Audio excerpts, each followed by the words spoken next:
السلام عليكم. عايزه اقول لكم النهارده هنعمل مع بعض اهم تفريز لازم يكون عندك، يعني في رمضان او غير رمضان. الطماطم دي اساسي لازم تكون موجوده عندك دايما في التلاجة. عندي هنا جايبه 12 كيلو، غسلتهم كويس، شلت العنقود الاخضر بتاعهم وغسلتهم كذا مره، وبعدين حطيتهم في مصفى يتصفوا. تعالوا بقى اقول لكم هنعملها ازاي. بصوا، انا بمسك الطماطمايه طبعا بعد ما اتغسلت واتصفت، بقسمها نصين وبخلي العنقود ده في جنب واحد علشان ما ياخدش وقت مني، لان طبعا دي كميه كبيره جدا.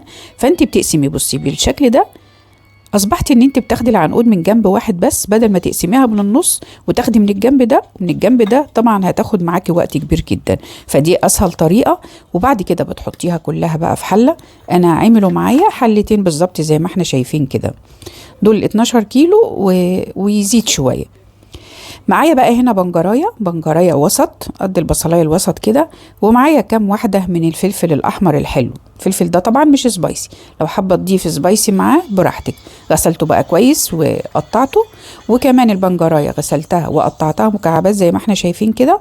حطيت الكميه الاكبر في الحله الكبيره والكميه الاصغر في الحله الصغيره.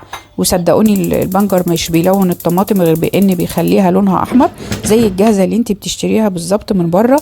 جميله جدا بجد. الفلفل والبنجر بيضيفوا لها قيمه غذائيه، وكمان بيخلوا لونها احمر وحلو جدا زي الصلصه الجاهزه. بصوا بقى، انا سبتها تغلي، وبعد ما تغلي بسيبها 3/4 ساعه كمان تغلي مع بعض، وممكن تسيبيها ساعه كمان على حسب الكميه اللي موجوده في الحله معاكي. وبغطيها بقى وبسيبها تبرد خالص. وطبعا بقلبها تقلبتين كده اثناء وهي على النار، بقلبها تقلبتين كده. لما ببص كده بشيل القشر، بصوا بشيله كده بالمشى، بشيله بيتشال بكل سهوله زي ما احنا شايفين كده. في الحالة دي سبته لما برد، يعني انا كنت عاملاها بالليل سبتها وعملتها الصبح. هعملها بقى بالهاند بلندر، ما عندكيش اعملي في الخلاط عادي جدا، الخلاط العادي خالص. حطي بالميه اللي نازله من الطماطم دي. على فكره عايزه اقول لكم انا ما ضفتش اي ميه خالص للطماطم، انا بحطها يعني بعلي النار عليها الاول اول ربع ساعه، وبعد كده بهدي عليها النار جدا واسيبها بقى كتير تتعمل. هنشوفها دلوقتي، لكن اثناء السلق في الاول انا بسيبها تتسلق زي ما قلت لكم من غير ميه خالص. بعد كده بقى اما تعمليها في الخلاط خدي بقى من الميه اللي نازله منها، يعني انا هي زي ما وريتها لكم، انا ما حطيتش عليها اي ميه.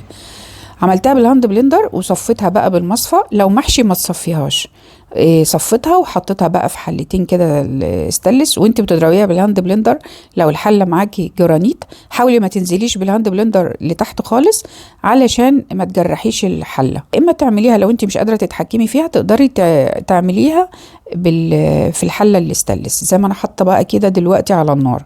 بعد ما عملتهم حطيتهم كده الحله على النار، سبتهم يغلوا، وبعدين هديت عليها النار بقى جدا، سبتها تتصلصل بقى لغايه ما تبقى زي الصلصه الجاهزه بالظبط. يعني بعد ما تقلت جدا بقى سبتها بقى تبرد، وهجيب الكياس بتاعتي وهبدا احطها في الاكياس على حسب انتي الطبخه بتاخدي فيها كميه قد ايه، بتحطي في الكيس بتاعك اللي انت عايزاه.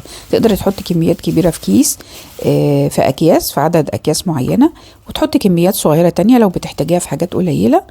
وبعد كده بتربطيها بقى وبتحطيها في الفريزر. بجد ده من اهم التفريزات، تفريز مهم جدا، ده لازم بيكون عندي طول السنه. شايفين عامله ازاي؟ بجد زي الصلصه الجاهزه. بلاش يا جماعه تشتروا الصلصه الجاهزه، الصلصه الجاهزه فيها مواد حافظه، وطبعا مش بيغسلوها زينا وبينضفوها زينا، ساعات بيبقى فيها واحده مدوده واحده مش نظيفه، كله طبعا بيتطحن وبيتعمل صلصه، وده طبعا مش مفيد خالص. انا عن نفسي ما بحبش استخدم الصلصه خالص.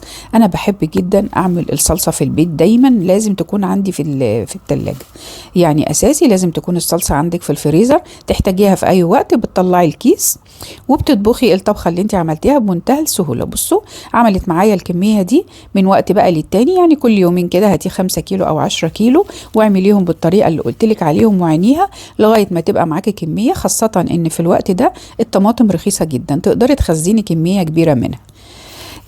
الفيديو بتاعنا النهارده خلص، اشوفكم على خير ان شاء الله في فيديو جديد. سلام عليكم.